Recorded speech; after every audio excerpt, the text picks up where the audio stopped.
نام سے بھی آدمی کی شان اور شخصیت کا اظہار ہوتا ہے اور نفسیاتی طور پر نام کا بڑا اثر پڑتا ہے۔ آپ کسی ننھے پیارے اور حسین سے بچے کو دیکھتی ہیں نا تو بے اختیار پیار کرنے کو جی چاہتا ہے، لیکن اس بچے سے جب آپ اس کا نام پوچھتی ہیں تو وہ کوئی بے ہنگم سا، بے معنی اور ایویں سا کوئی نام بتا دیتے ہیں، تو قدرتی طور پر نا طبیعت بجھ سی جاتی ہے ہماری۔ دل چاہتا ہے کہ اس کا نا کوئی اچھا سا، پیارا سا، خوبصورت سا نام ہو، تو جس کا نا مفہوم ہمارے ذہن میں آئے اور ہم فوری طور پہ ہمارے دل میں آئے کہ واہ، بچے کی شخصیت کے مطابق ہی اس کا نام رکھا گیا ہے، اتنا اچھا بچے کا نام ہونا چاہیے۔ فطرتی طور پر تو ماں باپ کی یہ خواہش ہوتی ہے کہ لوگ اس کے بچے کو نا اچھے نام سے پکاریں، جس سے بچہ خوش ہو اور پکارنے والے کے لیے اس کے دل میں اچھے جذبات ابھریں۔ مگر یہ تبھی تو ہوگا نا کہ جب ہم اپنے بچے کا نام پیارا سا تجویز کریں گے اور ہم اپنے بچے کا نام اچھا اور پاکیزہ رکھیں گے اور قرآن اور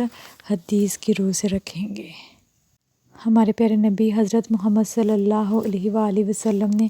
اپنی امت کو ہدایت دی ہے کہ اچھے اور پاکیزہ نام رکھو۔ صحابی اور صحابیات اپنے بچے کا نام رکھنے کے لیے آپ صلی اللہ علیہ وآلہ وسلم سے درخواست کرتے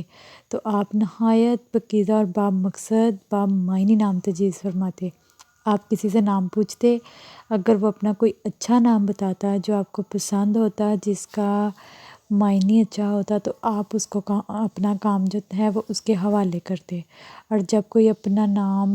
بے ہنگم اور بے معنی سا بتاتے تو آپ اپنا جو کام ہے وہ اس کے حوالے نہیں کرتے تھے، کیونکہ آپ صلی اللہ علیہ وآلہ وسلم فرماتے ہیں کہ آپ کا مبارک نام جو ہے نا وہ آپ کی طبیعت پر، آپ کی شخصیت پر اور آپ کے کام پر اثر انداز ہوتا ہے۔ ابو داؤد کی ایک حدیث ہے کہ نبی اکرم صلی اللہ علیہ وآلہ وسلم نے فرمایا، تم لوگ قیامت کے روز اپنے اور اپنے باپوں کے نام سے پکارے جاؤ گے، لہٰذا اچھے نام رکھا کرو۔ ایک اور حدیث ابو داؤد کی ہے کہ حضرت ابو وہب نبی اکرم صلی اللہ علیہ وسلم سے روایت کرتے ہیں کہ آپ نے فرمایا، نبیوں کے ناموں پر نام رکھو،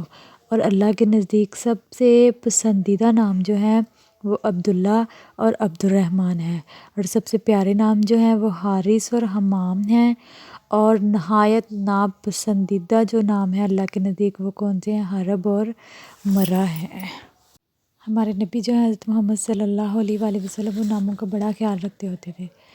آپ لوگوں سے نام پوچھتے تھے، جب ان کو نام بتایا جاتا تھا نا تو وہ نام کسی بھی حوالے سے اچھا نہیں ہوتا تھا، کسی بھی پہلو سے اس کا معنی غلط ہوتا تھا یا آپ کو اچھا نہیں لگتا تھا تو آپ فوری طور پہ اس کا نام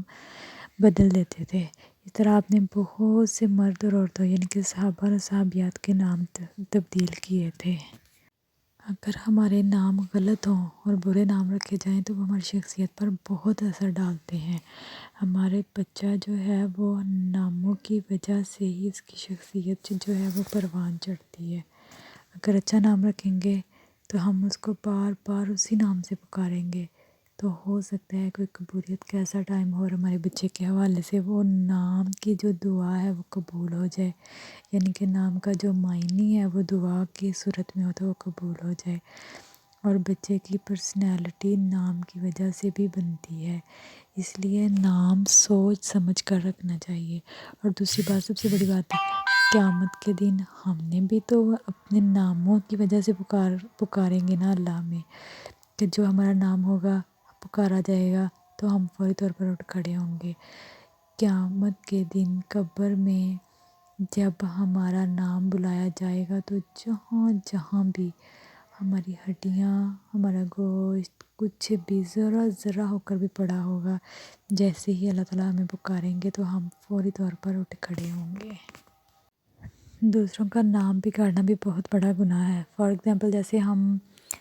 ہمارے مطلب کہ گاؤں میں، محلے میں، ہمارے گھر کے آس پاس کوئی ایسا ہوتا ہے جو ٹانگ سے معذور ہوتا ہے تو ہم اس کو لنگڑا کہنا شروع کر دیتے ہیں، اس کو انتہائی تکلیف ہوتی ہے اس بات سے، تو اس کا نا وہ نام پکا ہو جاتا ہے، ہر کوئی اس کو لنگڑا لنگڑا کہہ رہا ہوتا ہے۔ تو ایک تو نام بگاڑا ہم نے اس کا، اور دوسرا ہم نے کیا کیا، اس کی دل آزاری کی، اور جو دل آزاری ہے، دل دکھانا جو ہے یہ اللہ کے نزدیک سب سے بڑا گناہ ہے، تو اس لیے نام لیتے ہوئے احتیاط کریں۔